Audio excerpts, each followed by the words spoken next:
Good afternoon, and thank you for inviting us here to this amazing virtual experience at Powwow Arena for Fashion Tech Week. I'm Sam Field, Director of Creative Technology for RYOT Studio, and it's my pleasure to be here sharing our contribution to the future of fashion. I'm absolutely thrilled to be joined today by two visionaries from the world of fashion and art, Damara Ingles.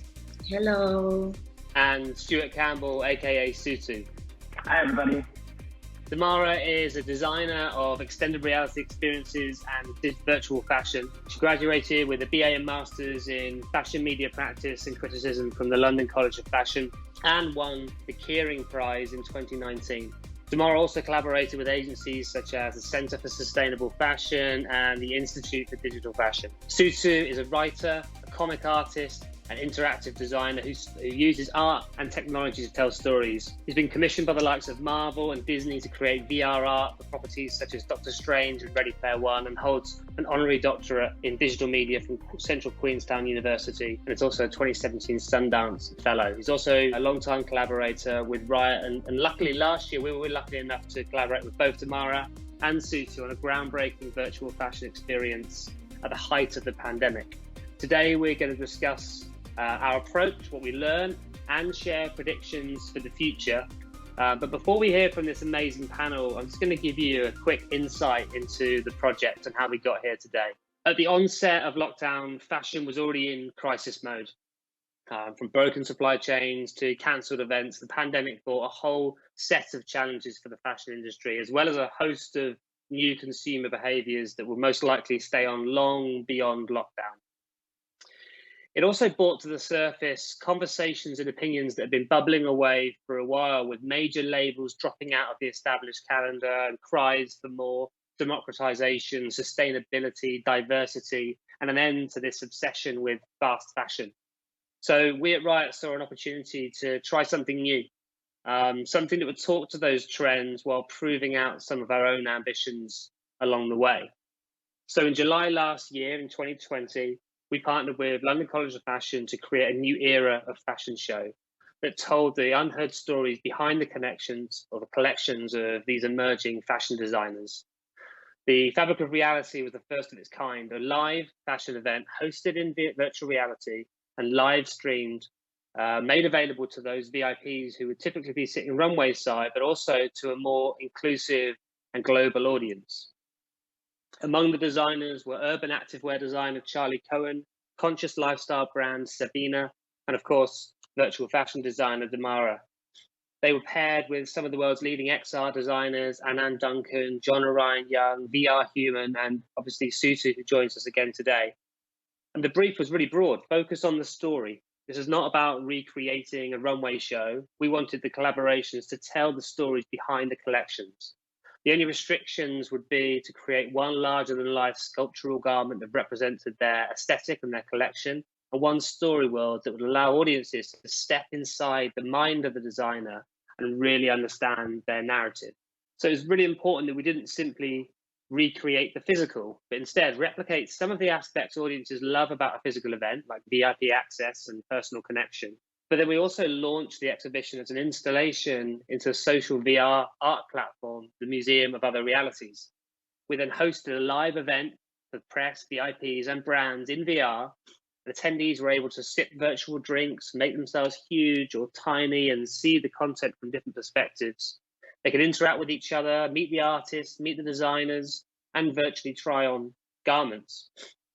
For those without VR headsets, we had our broadcast crew shoot the event live from within VR using their headsets as virtual cameras.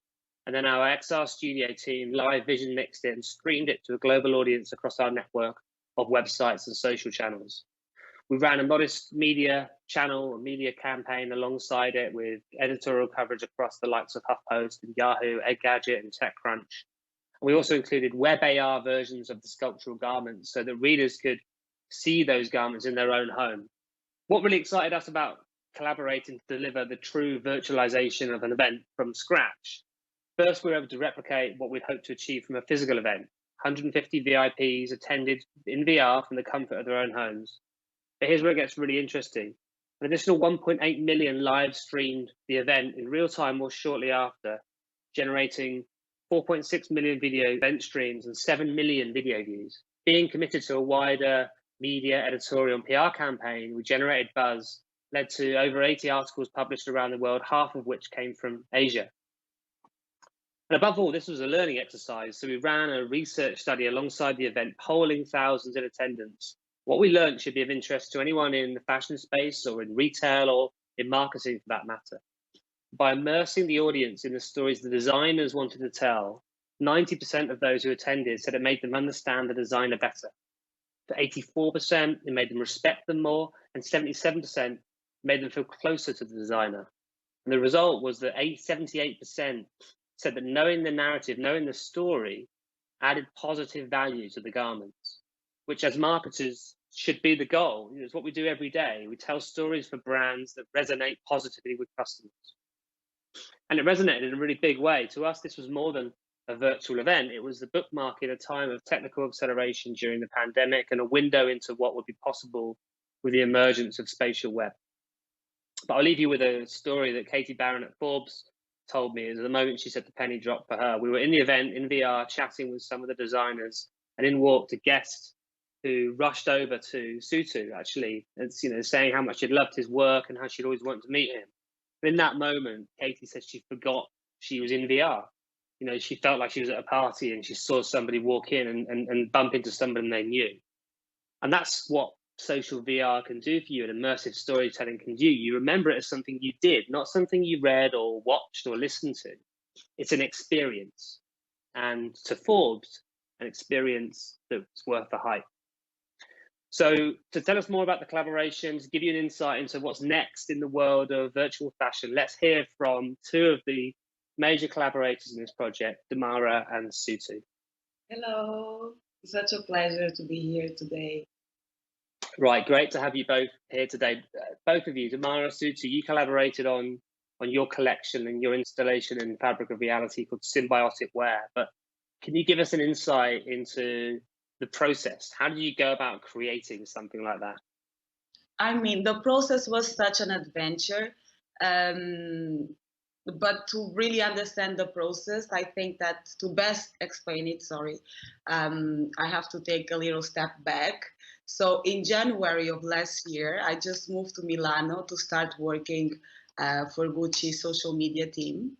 And it was the peak of my accomplishment in terms of physical fashion or traditional fashion. And 5 weeks later, the pandemic completely hit the entire world, Milano included, and I had to come back home and start looking through other ways of expressing my own fashion identity and to expand my professional capabilities as well. And it was a shock to be trapped in between such different forces, like one force being that the traditional fashion system as we know it is shattered, and the other being that as a fashion tech cyborg, that's all I ever hoped for, but not quite like this. So when I first read the briefing, I literally had goosebumps with this question on how to recreate these sort of visceral sensations of being in a fashion show, that sensation of being a teenager and seeing a designer you really love, or getting goosebumps on the first row, or realizing that the model was about to fall, but she really didn't. These are the very special moments that create the emotional memory of what is a fashion environment in the fashion show. So to recreate this in a virtual immersive context was very, very abstract for my mind to even grasp. It was a trip, it was a journey, and I'm very, very glad that I had Sutu there with me, because he definitely has more experience in bringing these amazing, like abstract concepts into virtual physicality. Sutu, tell us about, this is, for this project, it feels like, the pairings that were together with the designers, all the designers had a real ambition in this space already. But, you guys as the XR artists and designers were really able to just take that passion and just guide it into that XR space. Tell us a bit about how you worked with Damara in this collection. Yeah, it was actually like a really easy kind of transition for us. Damara had presented a very kind of clear deck and mood board of her ideas, and it was really kind of diving into each of those ideas. There was like visual references, there was immersive references, like imagining how the audience might move through the space. And then there was, of course, like the fashion references and sketches that she had done. And of course, she'd previously done her own experiments in augmented reality fashion. So I could kind of get pretty quickly like an idea of where Damara's head was at. And then basically I tried to bring like my expertise and my experience in creating virtual reality, immersive environments, tried to like amplify all those ideas. So I sort of come from a background of creating like virtual concerts where we are always like, we bring a performer into a virtual environment and then we kind of break the rules of our normal reality and, no longer does gravity have to exist and you can make things float around or your costume doesn't have to hang, it can float. And your audience as well doesn't have to be grounded and pinned to the floor. They can also float around. So very quickly we decided that we wanted to kind of exploit those possibilities, like really leverage that this can go beyond like any kind of fashion show that you may have seen in the past, and fully lean into all of the best aspects of virtual reality. So when you enter our exhibition, you pull on the triggers of your virtual reality controllers and immediately you take off and you start flying around. And the direction in which you're pointing your controllers is the way that you're navigating yourself through that environment. And you can go over the top of our model on the catwalk, or you could go underneath her, or you could fly up very close to her. And all the while that this is happening, the entire environment is reacting, and it is very organic. We had this idea of kind of like sort of like an underwater sort of weightlessness, but also referencing sort of the alien nature of an organism. So if you were to imagine like our fashion sort of being like an organism that reacts to the environment and the presence of others, so we tried to incorporate these types of ideas into the design and programming of the space. I just wanted to add that the process of making this project was extremely immersive as well. Normally, in my experience as a designer of extended reality experiences, it's more isolating, and I developed the 3D models by myself and developed everything. And in this project, we were constantly having like weekly meetings. We were constantly in touch with each other, and especially Sutu and I, we were always on Facebook, on Messenger. At first, we thought that working in different time zones would be a nightmare, but turns out that it's actually a great way of working. So one person wakes up, works during the day, sends it over in the evening when the other person is waking up and keeps on doing it. So the project was always ongoing, was always running. And one curious aspect of this experience for me is that because of the pandemic and all of the delays, my HTC Vive VR headset actually was delayed for a week or so. So it was that pressure of having to do something, not having the device. And Sutu and I, we were like very much in the same place. So I shared the mood board and instantly Sutu designed the story world, like literally. So it was an absolute pleasure to have that 1 week to be immersed in that environment, in the story world, and then design the symbiotic wear as part of my own symbiotic relationship with that space that was designed. So it's for me, it's very curious how like physical processes are also replicated in the way of making immersive experiences.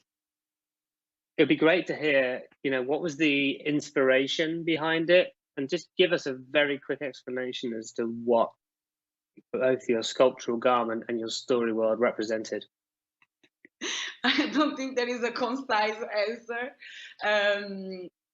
but mostly it's just like so many layers of different points of inspiration.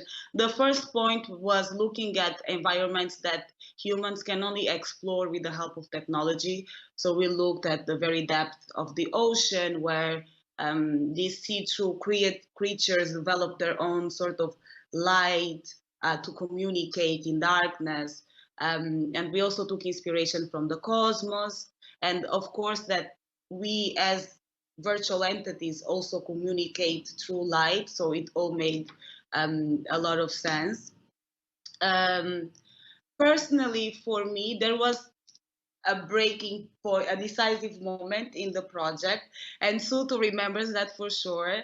I really wanted the avatar to be transparent. I wanted her to be like 100% see-through and to wash away all of these ideas of ethnicity, sort of like as a response to the Black Lives Matter massive movement last year and all those awful videos of George Floyd that we all had to see over and over again. I decided that, okay, this avatar, this new era of existence will have no color, will be transparent. But then after thinking a little bit more, I realized that every chance to create a legacy is a chance to create a legacy. And there is already so much in the structure of that project that comes from my own cultural identity, that the garment per se is very inspired on the notion of the African carnivalesque. Even the process of floating in the space, we were talking a lot about ritual and connection and becoming one. And the avatar in itself, like the skin tone and everything, comes from this very iconic, I think it's a folklore. It's an Angolan tale. It's the thinker. It's a man that is sitting down and thinking, and he's carved on wood. So I was imagining that man is carved on wood thinking, and in his mind, he's that huge avatar that just walks up in VR and talks with people. So it was, it had a lot of different layers of inspiration, but above it all, I think that it's the overall pizza that is like my identity as an African woman in the diaspora and in the metaverse. So that was amazingly concise. Yeah. I would also add, like Damara speaks very passionately about these ideas, and has a really strong ethos for her vision for the future for fashion and inclusivity, and whilst also being like very enthusiastic for experimenting with technology and embracing these things, but keeping like these moral values in place at the same time.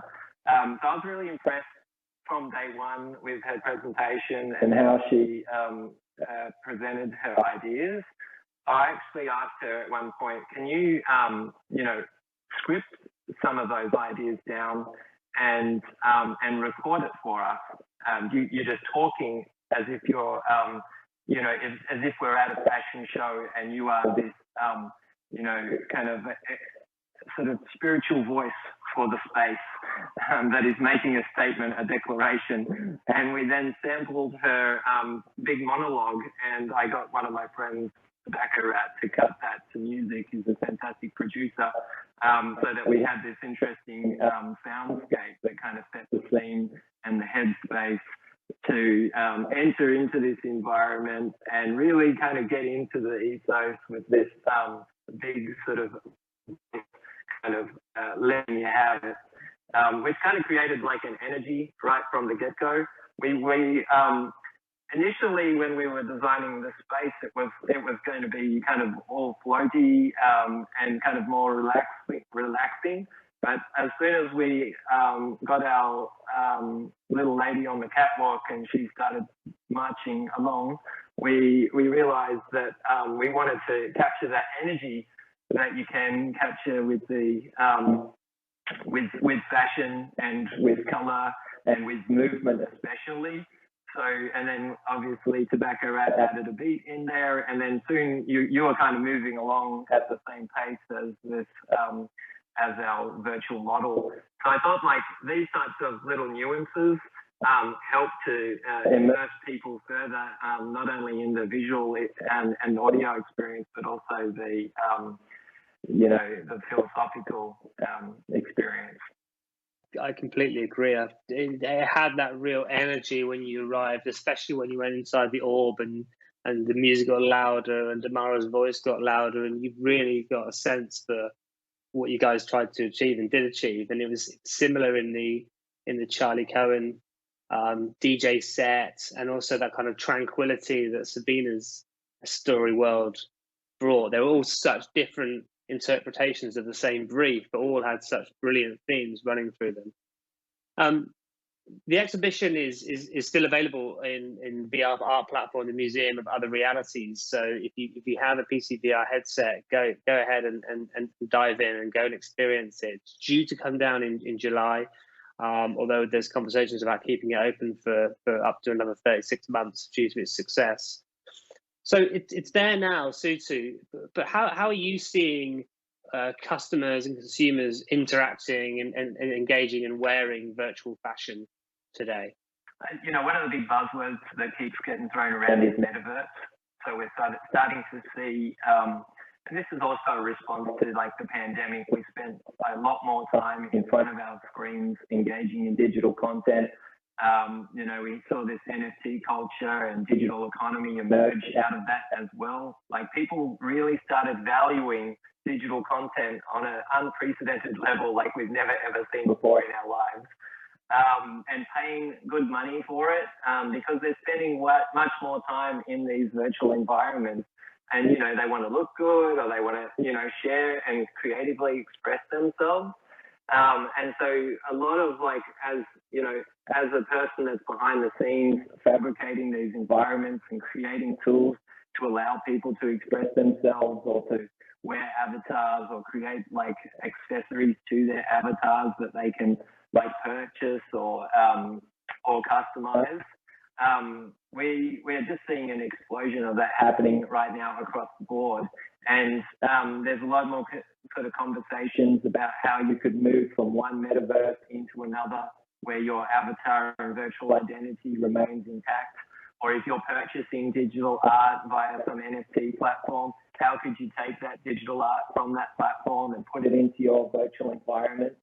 Or when I'm designing virtual concerts, for the weekend, or someone like this that has like a performer that has like such a strong visual presence, like do we allow like a weekend dinner suit, to be available as merchandise for all the avatars to purchase, or some other custom kind of merchandise? In the same way that if you were to go to a physical concert, you would buy a T-shirt from that concert or something like that. But the only difference is, our virtual T-shirts could be emitting particles, or, we could literally set you on fire. Like in our virtual concert, the avatar was on fire in one scene, and in another scene, he was like shooting electricity out of his palms. So these are kind of like these fantastic, it's where we sort of take these constructs from our known reality, and we just take them to another level in the virtual reality. So it's this interesting mix. Like people know how to dress up when they're going out to a physical event, and now they're learning how to, dress up and go out in a virtual event. And they're taking with them not only what they're wearing, but they can bring that whole environment with them, and they can bring all these kind of magic and effects and these types of things. And I just see the demand across the board is exploding for all of those kind of aspects. This last even the last 6 months has been such an unprecedented change in this space. And the fashion tech world is moving so fast. There's new vocabulary coming onto the scene every week by week. Damara, we've heard you talk before about virtual tactility, for example. Could you give us an example of virtual tactility? What is it and how can we experience it as consumers? Well, I've been doing some investigation and trying to understand, like, how does our brain absorb the information that our bodies are receiving physically and digitally? Okay, it doesn't make any sense. But basically, it's from the principle that when we are using extended reality, like mixed reality, augmented reality, or virtual reality, and you have real-time graphics being projected onto your body, and you acknowledge that as your body, then you will instantly feel a sensation associated. Almost like you can almost feel the physical presence of a digital object. A very simple example of that is if you have a face filter that is a spider climbing up your face, you will eventually try to take it off. Like, you cannot help it. Although it's not there, just the fact that you're looking at yourself through the digital mirror and recognizing that image as yourself, then automatically you see this entity projected onto you. I think that it's a very, very interesting subject, even when it comes to therapy, mental health, empowerment. For me, it's very exciting because what does digital fashion or virtual fashion even mean? It can be a sound, it can be a memory, it can be everything apart from a smell. That's where, and taste, that's where we're not yet. But everything else can be explored. And when merged, when the experience of the physical body and the digital identity merge, then a new stage of senses are created in a way. So I'm very much looking forward to see how digital designers, and specifically virtual fashion designers, will create materials that don't necessarily replicate a physical garment, but that will create a sensation on top of the user and therefore influence their state of mind through an object that doesn't even exist in their tactility. And in virtual reality, when designing for the fabric of reality, I mean, it's an even deeper layer of digital and cyborg tactility, to have hands in a virtual environment, to bump into people even that are not there, but you still apologize because you almost stepped on top of them. This really breaks down the sort of body and mind spectrum, and I'm very, very excited to see what other senses will come out of it. Yeah, and you've actually designed a virtual garment for us for Fashion Tech Week. Can you tell us a little bit about that? Yes, of course. So I designed an augmented reality couture version of symbiotic wear. And I had a lot of fun. So it was designed on Lens Studio by Snapchat. So it tracks your body. You can turn around from the back, from the side. It will track from every perspective. And it was also a great exercise to try to translate as much from the sculptural garment into a 4 megabytes augmented reality filter. But gladly, the garment is there. The sound, the little sound snip is there as well. And the name of symbiotic wear, the name of this project, is directly connected with the idea of changing form constantly, be constantly changing and adapting to different platforms, into different places. So it exists as a virtual reality experience at the Museum of Other Realities, as a augmented reality couture lens for Fashion Tech Week Italy. It exists as MP3 file on Spotify between me and Tobacco Red. So it's exciting to see that one digital entity can then be translated into so many different platforms and senses. That kind of multi-use of that digital asset is a really interesting theme we're seeing emerging. Sutu, you've been at the forefront of the crypto art movement for a long time, and now luxury brands are starting to sit up and pay attention to blockchain and NFTs. What do you think NFTs represent for retail and society in general in the future? I mean, it's really early days. I think it will become, right now there's like an insane amount of kind of hype and a lot of money being thrown around. And it's a surge of interest. I think like it will kind of plateau out and become like a standard shopping mechanism, as we have like with our normal web stores and stuff like that in the, that we already have. But the key difference will be this, authentic ownership that is burnt to the blockchain. So the idea is like we as humans love to collect and own things, and the blockchain helps us prove that ownership. So if with digital scarcity, it's kind of a strange oxymoron, but you can generate scarcity when you mint an NFT and you make only a limited number of those available, and whoever's lucky enough to get it will be the only ones to have it, for the rest of the time, sort of thing. So I think there's a big interest in it. We're seeing, obviously, like the last 6 months has been the explosion of it. I'm getting all kinds of emails every week from different companies from all different spaces.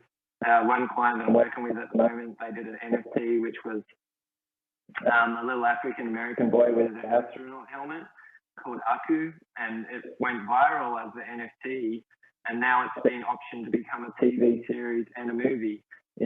This is like, it began as an NFT, and now it's becoming like a TV series and a movie, and that will feed back into the whole like NFT collecting, and both of those entities will lift each other up as it becomes more sort of popular and mainstream. Yeah, the virtual concerts as well, like with all the merchandise and stuff. I haven't worked with specifically with fashion brands yet, but I think there is going to be, one point that Damara made earlier, she's using Lens Studio with the body tracking template to allow her to for the camera to recognize her full silhouette, her full body, and then track virtual elements to her body's movement. This sort of demand for this kind of virtual fashion is coinciding with demand for sort of technical leaps. So that template, for example, requires like machine learning. The machine learning is like an artificial intelligence that is recognizing what a hand looks like, and doing that very quickly so that it can keep recognizing that hand as you're moving it, and then track items to that hand as you're moving it around. And just in the last few months, we've seen, especially like Snapchat, they've been very progressive. They added foot tracking, and so it recognizes what a foot looks like, and a foot can be, like look different, like with different shoes on and stuff. But generally, like it will pick it up, and then as soon as that happened, we saw like virtual sneaker companies, leveraging that technology to allow you to sit at home and try on different virtual sneakers and see what they look like. So I think this is the beginning of like a very practical user case for AR, where you can literally have your digital mirror, as Damara elegantly put it, and you can stand in front of that digital mirror and try on all kinds of different fashion. And this might be fashion that you're going to actually physically go out and purchase, or it could be you're just getting dressed up for your next virtual event. Like, I think there will be, a little blur between those two realities.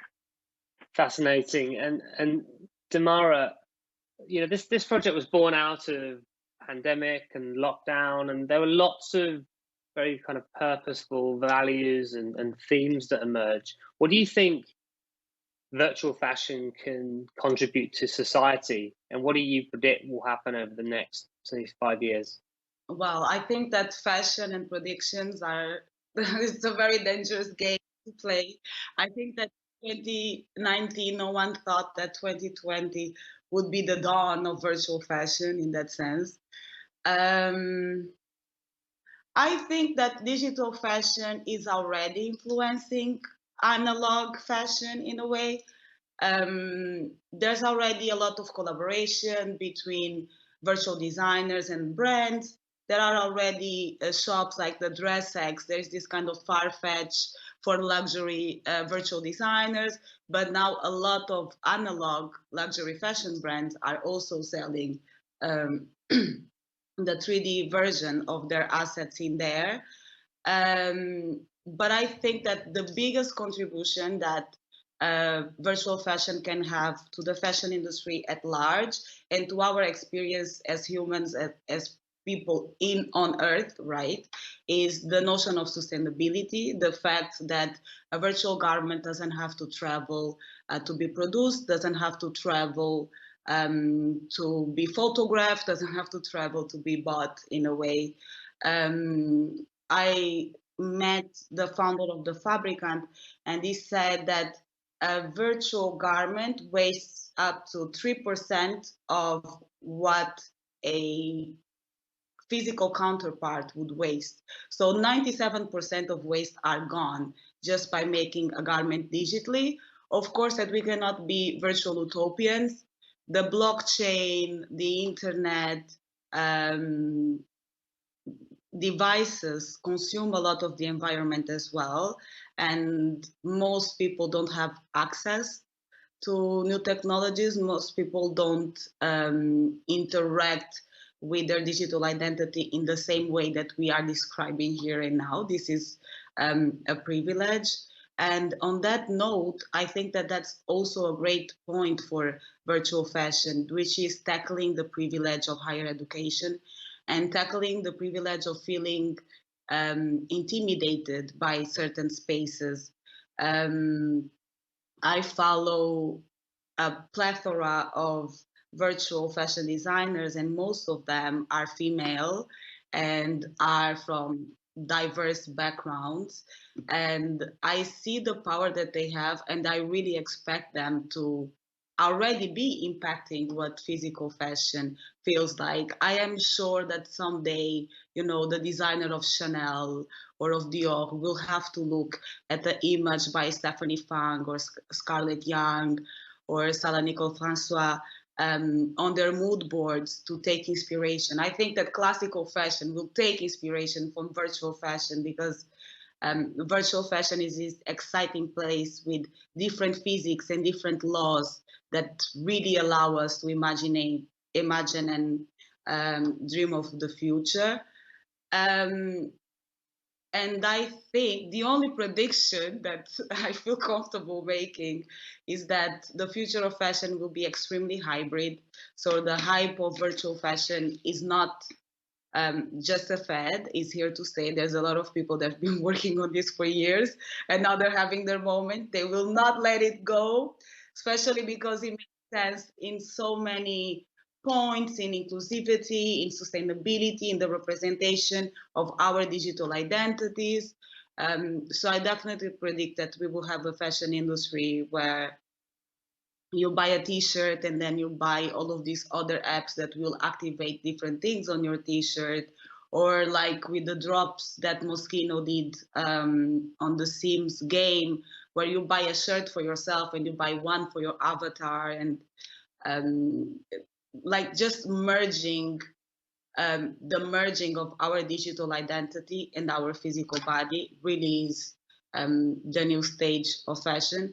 I have teenager nephews and nieces, and they don't mind getting an actual job, like a physical job, to buy skins on Minecraft or games like that, right? For me, it's insane to make that correlation, but from them, it's completely normal. Like, I want to get a summer job because, I need better superpowers or better skins.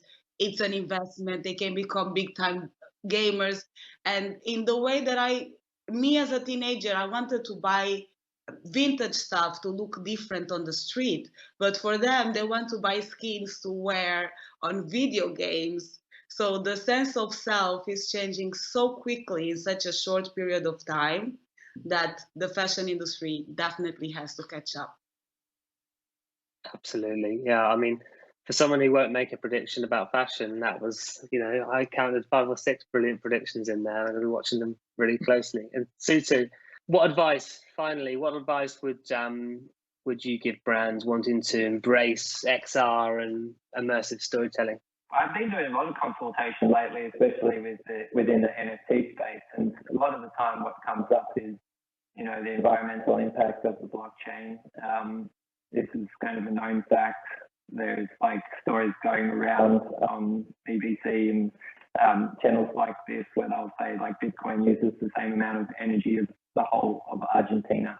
It's a crazy thing. But that is one format of the blockchain, and then there is an energy efficient format. So I've been advocating for these energy efficient platforms lately. And not only that, one platform that I've been a huge fan of, which has just kind of risen up as a response to these environmental concerns, is Hic. It's Brazilian founded.